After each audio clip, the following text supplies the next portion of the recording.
Bonjour à tous. Alors, c'est quoi le Reiki partie 2? Donc, je suis Christelle Bernard, thérapeute énergéticienne et enseignante Reiki. Donc, je fais une deuxième vidéo qui est plus adressée aux personnes qui souhaiteraient un jour pratiquer le Reiki, se faire initier au Reiki et essayer de répondre peut-être à quelques questions qu'on peut se poser avant de choisir cette voie. Donc, quelques conseils que je pourrais donner. Le premier conseil, c'est peut-être, avant de décider de devenir praticien de Reiki, c'est peut-être de recevoir quelques séances. Donc, pas forcément par la personne qui va vous initier au Reiki, ça peut être par des amis, ça peut être par d'autres praticiens. Voilà.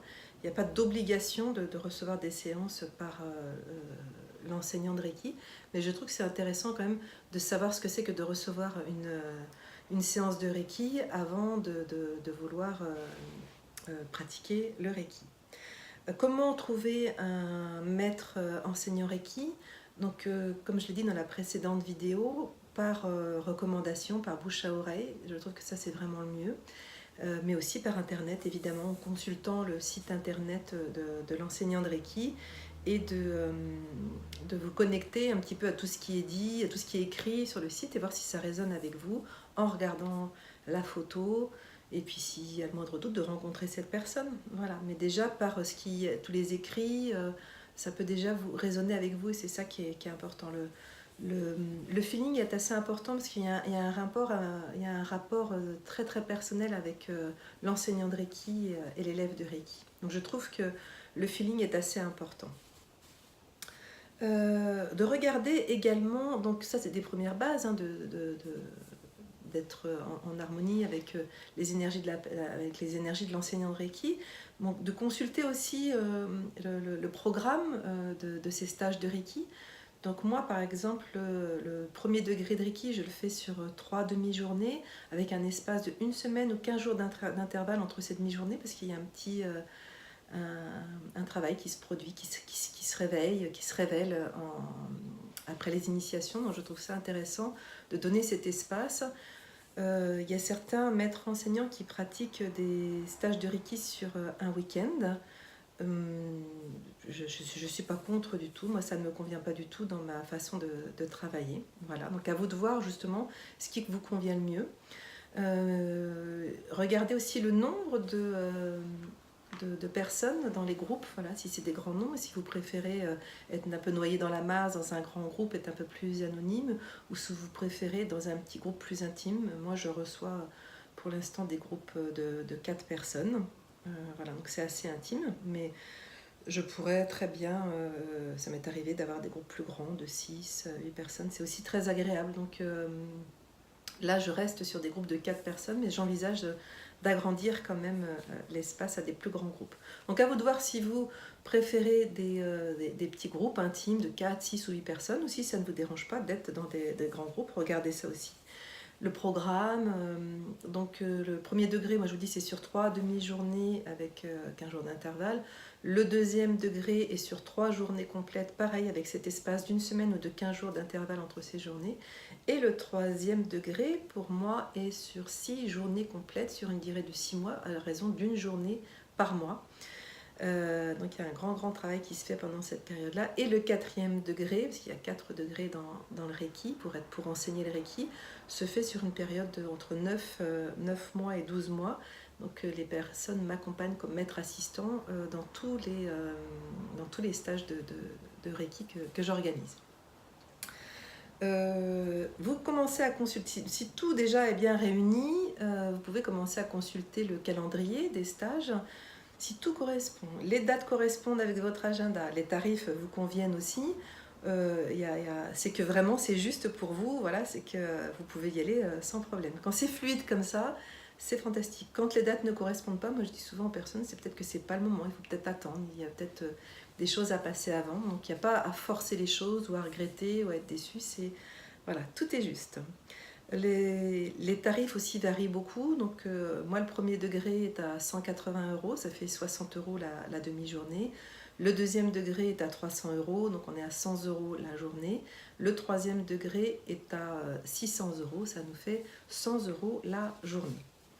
Alors, regardez aussi sur le site internet ou demandez à votre maître enseignant si il y a du suivi. S'il y a du suivi, je trouve que c'est très très important que l'enseignant de Reiki propose un suivi de ses élèves. Parce qu'il y a des personnes qui initient des gens et qui malheureusement après ces gens sont livrés seuls dans la nature. Donc ça, je trouve ça vraiment vraiment dommage. Donc moi par exemple, j'organise des ateliers des Reiki une fois par mois. Donc là, c'est des groupes un peu plus grands, on est à peu près 20 personnes. Et là, on fait des échanges de Reiki, tous les niveaux sont confondus. Donc il y a de la méditation, il y a des rencontres, il y a des échanges. Donc c'est vraiment, pour moi, ça me paraît évident. Donc moi, j'ai un grand suivi par rapport à mes élèves. J'organise régulièrement des repas, régulièrement, 2 fois par an, des repas pour essayer de réunir mes élèves. J'organise des ateliers, là par contre c'est régulier, une fois par mois. Voilà, pour ceux qui le souhaitent, ils peuvent participer à un groupe WhatsApp où il y a de nombreux échanges. Et j'organise également des défis d'auto-soin à chaque changement de saison. Donc il y a vraiment toujours une dynamique pour que les élèves ne soient pas livrés à eux-mêmes. Et puis là, je vais mettre en place des stages en résidentiel. Donc ça va être une nouvelle aventure qui va se mettre en place, je pense, courant 2019-2020. Donc c'est une autre démarche, mais voilà. Pour enseigner le Reiki, le maître enseignant, la personne qui se propose de vous initier au Reiki, doit vous présenter sa lignée de Reiki, et cette lignée de Reiki doit remonter à Mikao Usui. Enfin, en tous les cas, pour le Reiki Usui, parce qu'il existe différentes vagues de Reiki que je ne connais pas.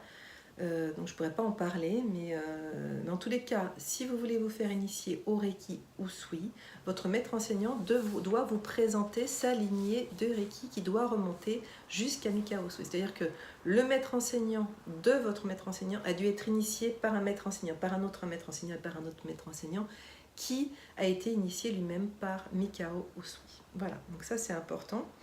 Donc pour moi, quand on entre dans le Reiki en tant que praticien de Reiki, c'est quelque chose d'absolument fantastique. C'est pour moi un art de vivre. Voilà, entrez dans le Reiki, vous entrez voilà, dans un art de vivre qui vraiment peut vous transformer beaucoup de choses en vous. Voilà. Lorsqu'on se fait, quand on se fait initier au Reiki, il y a une partie technique où vous allez apprendre des techniques de Reiki. Il y a également une partie initiation, donc pour que vous puissiez recevoir le Reiki et le transmettre, vous allez recevoir des initiations par votre maître Reiki. Donc moi, dans les apprentissages que j'ai reçus, le premier enseignement de Reiki, je dois offrir 4 initiations à mes élèves. Le deuxième enseignement de Reiki, j'offre 3 initiations. Le troisième enseignement de Reiki, j'offre également 3 initiations de Reiki. Donc, ces initiations, c'est ce qu'on appelle également syntonisation, est un protocole énergétique très très puissant qui va avoir pour rôle vraiment de faire un travail de nettoyage énergétique de façon à élever votre taux vibratoire. Voilà. Et puis, il y a une partie, et c'est là où tout l'art de vivre entre en jeu, il y a une partie spirituelle. Cette partie spirituelle, vous la travaillez grâce aux préceptes du Reiki. Donc la partie spirituelle, c'est vraiment, enfin, pour moi, comment je vois la spiritualité, c'est pas quelque chose d'extérieur à moi. Pour moi, la spiritualité, entrer en spiritualité, c'est vraiment entrer en résonance avec qui je suis vraiment. Donc pour moi, la spiritualité, c'est entrer avec moi, avec mon esprit à moi. Et c'est vraiment ce travail de spiritualité, c'est quelque chose d'intérieur, ce n'est pas quelque chose d'extérieur. Mais on va utiliser ces préceptes du Reiki, ces préceptes de vie, vraiment pour aller nous connecter avec cette partie intime de nous, avec cette partie divine de nous. Donc ces 5 préceptes du Reiki vont vraiment faire office de guide comme travail personnel. Et c'est là où le Reiki est absolument extraordinaire par rapport à d'autres méthodes énergétiques à laquelle j'ai pu me former. J'ai fait beaucoup de stages, je suis très curieuse et j'aime expérimenter beaucoup de choses. Mais je reviens pour ma part toujours au Reiki parce que je trouve qu'il y a tout dans le Reiki et notamment ce travail de développement personnel qui est essentiel quand on veut accompagner des gens.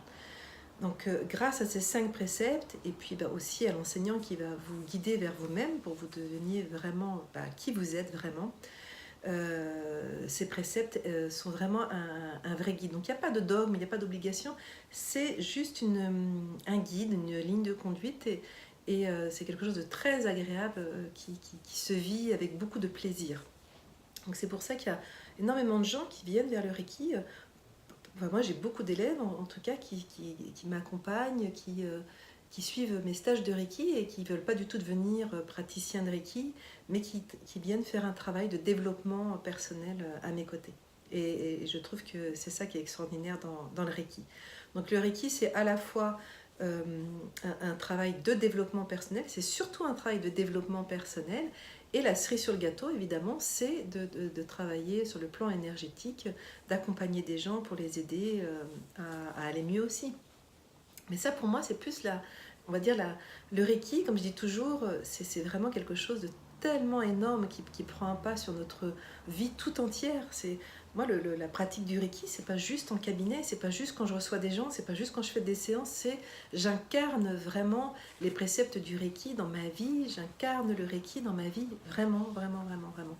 Et pardon. Donc ces préceptes de vie, c'est la partie pour moi spirituelle du Reiki qui vient nous aider à travailler sur nous en profondeur. Il y a différents degrés de lecture de ces préceptes, et plus on avance dans les degrés de Reiki, on va dire, et plus j'essaie d'accompagner les gens en profondeur pour vivre avec ces préceptes du Reiki. Donc il y a plusieurs niveaux de Reiki, comme je vous le disais. Le premier degré, c'est le niveau pratiquant de Reiki. Donc le premier degré, on apprend surtout à pratiquer le Reiki sur soi, parce que je trouve que ça paraît tellement évident, tellement intelligent, en tous les cas, avant d'aller vouloir aider les autres, il faut être bien soi-même. Donc le premier degré, c'est vraiment un travail sur soi, et on apprend à faire les auto-soins notamment. Donc ça aussi, c'est quelque chose qu'il n'y a pas dans toutes les méthodes énergétiques, de pouvoir faire du Reiki sur soi-même, de pouvoir se faire des auto-traitements, des auto-soins. Donc ça, c'est quelque chose que j'adore faire.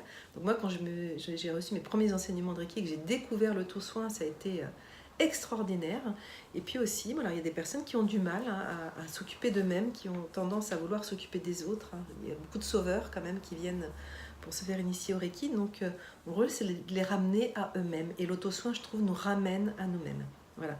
Donc là, il y a un défi de 21 jours d'auto-soin qui va commencer du 1er au 21 septembre. Donc quelques élèves le vivent avec moi, où je fais des défis de 21 jours d'auto-soin à chaque changement de saison pour rentrer dans la nouvelle saison. Et là, pour rentrer dans la période d'automne, donc nous allons ensemble faire des auto-soins du 1er au 21 septembre.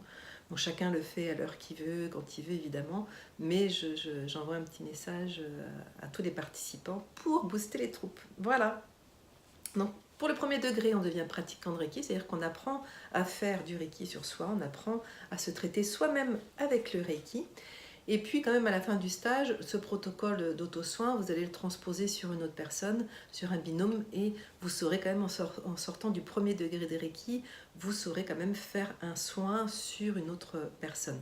Mais ça reste quand même dans le cadre familial, vraiment à des personnes proches, et pas des personnes qui sont avec des grandes souffrances, voilà, parce que vous n'aurez peut-être pas tous les outils pour les accompagner correctement. Mais déjà, dans le cadre d'un bien-être, d'une relaxation, c'est déjà énorme. Donc, même s'il y a différents degrés de Reiki, il n'y a absolument aucune obligation. C'est pas parce que vous venez vous former au premier degré de Reiki, vous êtes obligé de faire le deuxième degré de Reiki. Il n'y a absolument pas du tout d'obligation. Donc, certaines fédérations préconisent un délai entre les niveaux de Reiki. Donc, en règle générale, entre le premier et le deuxième degré, les fédérations préconisent 3 mois d'espace entre le premier et le deuxième degré de Reiki. Donc moi je respecte ces délais-là, même si je ne fais plus aujourd'hui partie de fédération, pour donner la possibilité à mes élèves, s'ils le souhaitent, eux, s'inscrire sur les fédérations. Voilà, donc ça c'est le premier degré de Reiki. Le deuxième degré de Reiki, donc là on aborde les symboles du Reiki. Dans le Reiki il y a des symboles, et c'est encore des outils supplémentaires, encore une fois, pour aller travailler sur soi, des outils de développement personnel. Enfin, moi, c'est comme ça que je les vis et c'est absolument extraordinaire de cette façon-là. Ce ne sont pas des baguettes magiques. Voilà. Pour moi, ce sont encore des outils pour aller travailler sur soi. Je pense que tout ce que Mikao Usui a mis en place à côté des protocoles de soins était vraiment dans le but de travail, pour que le praticien travaille sur lui. Le troisième degré de Reiki donc se passe sur 6 mois. Donc là, moi, j'ai organisé vraiment un travail en profondeur. Donc pour être maître praticien, donc maîtrise de la pratique, donc il y a beaucoup de pratiques évidemment. Dans le deuxième degré de Reiki, il y a aussi beaucoup de pratiques, de techniques différentes. Et pour revenir au deuxième degré de Reiki, je fais lâcher le protocole de soins qu'on a appris au premier degré de Reiki. Et au deuxième degré de Reiki, j'essaie d'encourager les élèves à quitter ce protocole pour se laisser un petit peu porter par son intuition. Voilà, donc c'est aussi, je peux les aider, les accompagner pour ça. C'est pas évident pour tout le monde. Il y a des personnes pour lesquelles c'est très facile et pour d'autres avec qui c'est un peu plus compliqué de lâcher ce protocole qui est rassurant. Mais chacun va à son rythme et tout est juste. Voilà. Et donc le troisième degré de Reiki, donc maître praticien, donc qui dure sur 6 mois avec vraiment un travail de profondeur, un travail entre les journées de stage. Je suis assez exigeante, je demande beaucoup de choses. Mais je peux vous dire que quand les personnes reçoivent leur certification du troisième degré de Reiki, elles sont très fières de ce certificat. C'est pas juste un certificat qui a été pris voilà, au cours d'un stage. Il y a vraiment une grande différence, qu'il y a un grand travail, donc il y a une grande fierté. Et mon souhait, en tous les cas, c'est que chaque personnes qui viennent s'initier au Reiki avec moi, voilà, que je sois reconnue comme quelqu'un de sérieux et que les gens qui viennent s'initier viennent chercher du sérieux, du solide, du profond. Voilà. Il y a vraiment un travail d'accompagnement personnel intérieur et que j'utilise à travers le Reiki. Enfin, j'utilise le Reiki pour accompagner les gens vers eux-mêmes. Il y en a d'autres gens qui vont le faire de manière différente. Et là, avec le Reiki, on a tout ce panel à notre portée. Donc, c'est d'une grande richesse. Voilà. Donc, il y a des délais préconisés par les fédérations. Entre le premier et le deuxième degré de Reiki, il y a 3 mois de délai de préconisé. Entre le deuxième et le troisième degré de Reiki, il y a 9 mois. Donc, comme moi, je fais un stage sur 6 mois, je préconise 3 mois d'espace entre le deuxième et le troisième, et à la finale, les personnes seront vraiment initiées comme maîtres praticiens au bout des 9 mois. Voilà. Mais, donc ça c'est l'espace minimum, mais évidemment, chacun va à son rythme, c'est-à-dire que si vous avez besoin d'un espace plus grand, c'est juste, il n'y a absolument aucune obligation de délai. Il y a juste l'obligation pour ceux qui veulent adhérer aux fédérations et que je respecte quand même. Voilà. Même si je ne suis pas pour à 100%, je pense qu'il y a d'autres choses à régler avant. Je pense que c'est plus pour moi la personne qui veut s'initier au Reiki, qui veut changer, qui veut évoluer, qui veut passer à un degré supérieur, doit le sentir lui-même et ne doit pas être dans une histoire de délai. Mais bon, en même temps, peut-être qu'il faut cadrer aussi, parce que peut-être que tout le monde voudrait faire tout rapidement, et bon, bref, peu importe. Donc il y a un délai, il y a différents degrés, donc il n'y a pas d'obligation de commencer et de finir. Vous n'avez pas non plus d'obligation, c'est-à-dire vous pouvez faire premier degré, deuxième degré avec un maître enseignant et puis faire un troisième degré avec un autre maître enseignant, ou premier, enfin voilà, vous pouvez changer, il n'y a pas d'obligation non plus. Vous pouvez recevoir plusieurs enseignements de Reiki également. Donc moi, j'ai eu le privilège, j'ai eu la chance de recevoir 3 enseignements de Reiki. Alors ce n'est pas du tout quelque chose que j'ai décidé, que j'ai choisi. C'est la vie qui m'a amené à bénéficier de ces 3 enseignements. Donc j'ai eu un premier enseignement par Luong Van Min. Donc c'était un enseignement assez occidental malgré ses origines asiatiques. Mais voilà, ça reste mon maître de cœur puisque c'est mon premier enseignement de Reiki. Malheureusement, il est décédé alors que j'entamais avec lui le 3e degré de Reiki. La vie m'a fait vivre une rencontre extraordinaire puisque j'ai eu mon 2e enseignement de Reiki avec Masami Okamoto. Donc là, ça a été quelque chose de très fort, une très belle rencontre. Voilà. Et donc Masami Okamoto, j'ai refait le premier, deuxième, troisième et quatrième degré à ses côtés. J'ai le privilège d'aller au Japon également sur les traces de Mikao Usui à ses côtés, donc ça a été quelque chose de magnifique. Voilà, c'est quelqu'un que je garde dans mon cœur et qui a une grande influence sur ma façon de voir le Reiki aujourd'hui. Et puis, j'ai également eu le privilège de recevoir un troisième enseignement de Reiki avec Yakuten Inamoto. Et là, c'est venu, je pense, conclure vraiment toute ma compréhension du Reiki. Et c'est venu apporter la dernière pierre à l'édifice de mes enseignements. Donc voilà, je me sens vraiment privilégiée d'avoir eu tous ces enseignements de Reiki, mais ce n'est pas du tout quelque chose que j'ai décidé ou j'ai choisi. Donc voilà, il n'y a pas d'obligation de commencer le Reiki et de finir les degrés. Il n'y a pas d'obligation de commencer avec un maître enseignant et de poursuivre avec ce maître enseignant. Il n'y a pas d'obligation de ne recevoir qu'un seul enseignement de Reiki. On peut en recevoir plusieurs. Voilà. Donc il y a quand même cette liberté, c'est très important. Qu'est-ce que je pourrais rajouter? Je ne sais pas, je pense qu'il faut se laisser porter par son intuition, il faut vraiment le sentir quand c'est le moment, c'est le moment. En tous les cas, si vous avez cette envie d'entrer dans cet univers du Reiki, vous ne pouvez pas être déçu. C'est quelque chose d'absolument extraordinaire, c'est quelque chose de beau, c'est quelque chose à vivre, c'est quelque chose à expérimenter. Moi, toutes les expériences que j'ai pu vivre à travers le Reiki ont toutes été magiques et extraordinaires.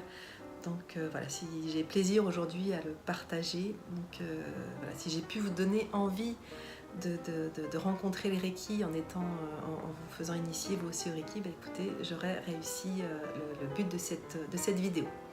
Voilà, je vous dis à très bientôt pour d'autres sujets, d'autres vidéos. C'était Christelle Bernard et donc vous pouvez trouver toutes les informations sur mon site internet www.formationreiki-77.com. Bye bye, à bientôt.